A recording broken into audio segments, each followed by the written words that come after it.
Alright, we're here with the ASW-28 again. Got some of the bugs worked out, trimming issues, flaps and stuff figured out. There goes nothing. Wind, of course, is coming this way, so I'm going to go down the hill and come back.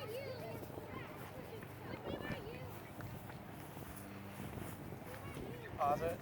No.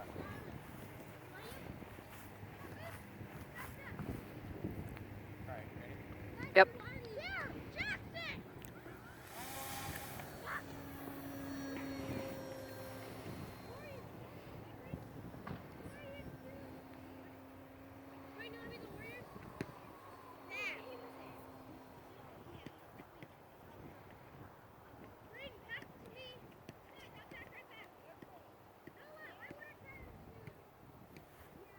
Try to get a pass here. Right overhead.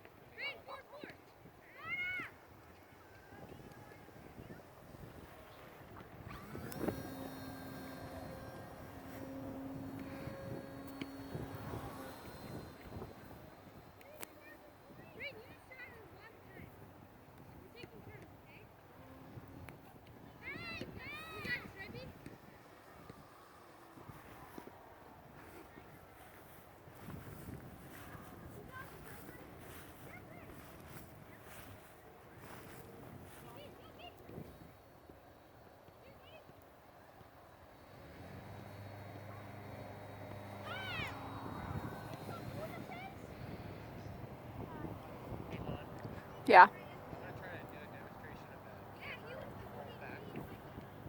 Try to come toward us and just show how fast we can get down. Which is right now, I just turned it on. We're way up there. Watch how fast I can bring it down without adding speed.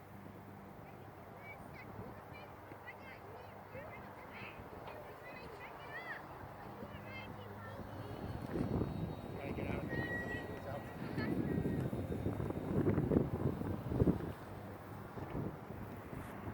That camper really helps. I mean, the pro rather. When you're trying to bring it down, you can bring it down in a hurry. The problem is it seems to have a tendency to want to not roll where the crab is beneath some of the aileron. And then I come out of it, just stay in the flaps when I get close to the ground. It's pretty good. I basically have two flap settings going on. I have like a thermal setting, and then I have like, this is a thermal setting, and then I have my slow down and lose speed, create more drag, maybe a little extra lift. And that's basically two switches tied together. I have to use both switches in combination to make that occur. Definitely not a brake on that motor, which really ticks me off on the ESC. So because there's no braking, the prop just keeps spinning. And I do not like that. I may have to get a programming card just to fix that problem. I'm surprised how weird the shape of the wing is.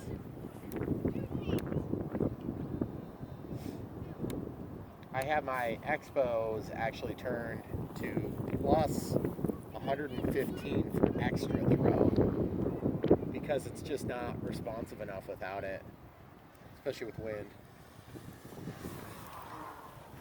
Very windy. You guys can see it bouncing around like the dickens. A lot of turbulence here. Not probably anything like a slope soar here, I guess.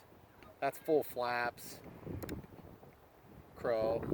Now I'm just into my regular, like my thermal flaps. And this is thermal flaps in the landing setting. Holy crap, that was the worst landing I've had all day.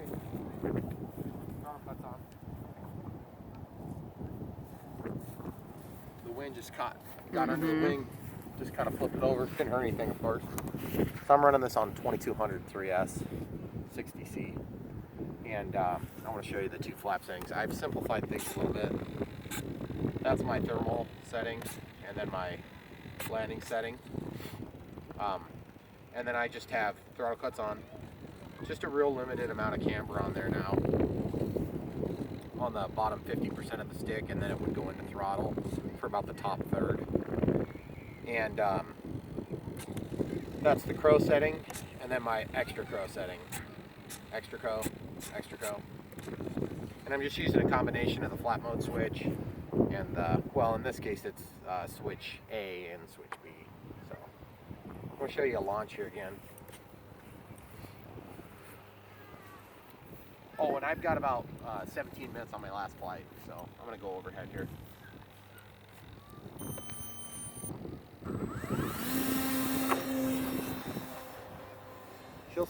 She'll climb right out of a hole, that's for sure.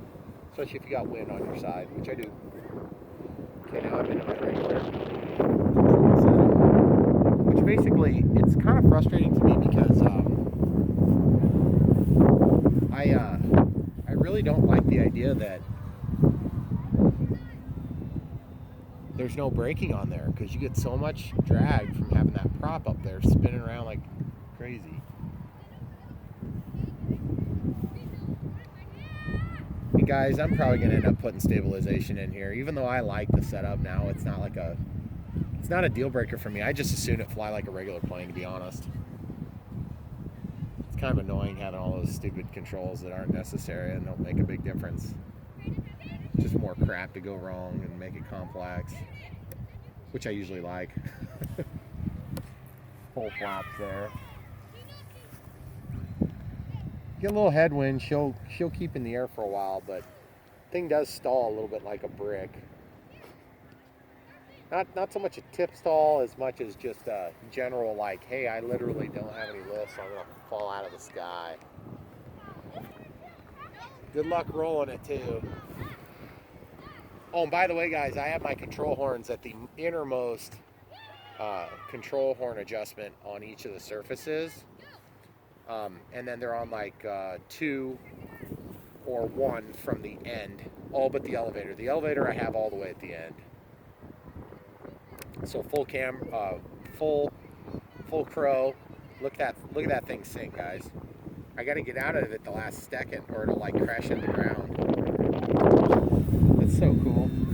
I could never do that with my Consendo. My Consendo would be flying for like 400 miles at that point. The difference is too, the Consendo would just like keep flying and it'd fly good. I'm gonna get back into the wind and show you that one more time. Just going around. It's kind of an active flying experience, I can tell you that. Not bad, it's just different from what I'm used to. Okay, full crow, extra crow, and just look at it coming downhill.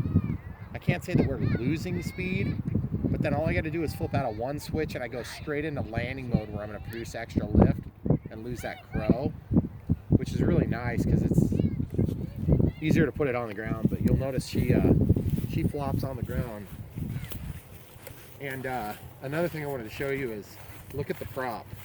I mean, granted, we're not on a paved runway or anything, but I am curious exactly how I'm supposed to run the prop to take off from the ground because it looks to me like it's probably going to hit the ground. Probably. Like before it gets to the first side. So not really sure how that worked out. Oh, hey, one other thing I didn't mention from my first couple of videos, I did end up opening up this hole to allow for extra freedom for the rudder. You won't need to do that because you're not going to get enough servo play to make a difference. Let me just show you. I'm going to go to 150%. I'm going to go back 5%. And you can see you're still free. Totally free. So anyway, I wanted to show you that real quick. Plus I wanted to change that anyway. Oh, and the other thing is I added rudder mixing. Just it helps tremendously with roll quality. And actually I want to see how that helped real quick before we go. Okay, we're in the takeoff setting. Throttle cuts back off. Kind of curious how hard it would be to just hand launch it in the wind here with no throttle. I got the throttle ready and tested if I need it. Yeah. Probably better to have the throttle on. It's kind of a heavy plane.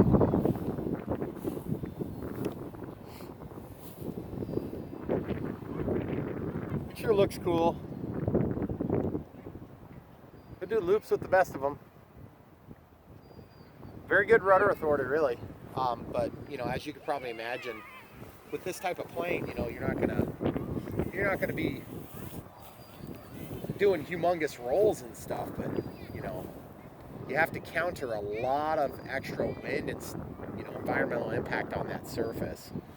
And so actually right now I am using differential, and I've got differential in all 3 different flat modes with an increasing differential in the regular mode and a decreasing differential as I get into the crow, because you don't want to lose all your throw, which is what happens when you turn up your differential really high and you've got crow going on. It rolls a little bit better right now. That's a pretty good little roll. I wish that prop would stop. It would look better, it would sound better. You hear that awesome swoosh. And guys, I'm not into the throttle as much as you probably think I am. It's really hard to tell in the video, but if I'm backed off at 70% throttle stick, I have no throttle at all. It's totally off.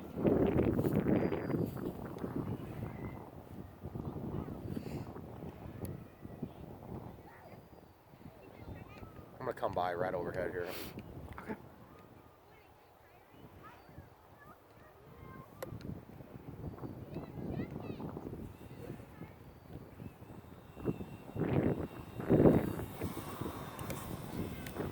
Sounded a little funny there for a second.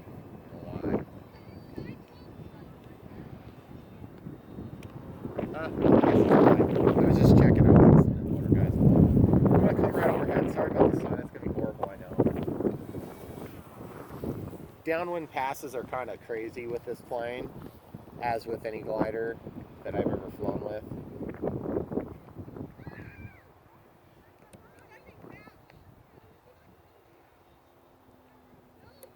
Full flaps.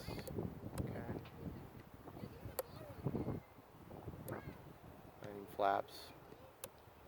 Crow. Landing flaps. You just kind of toggle them on and off. And boy, that landing wheel, it works great in my opinion. The plastic body is really strong and sturdy. Decals are easy to apply.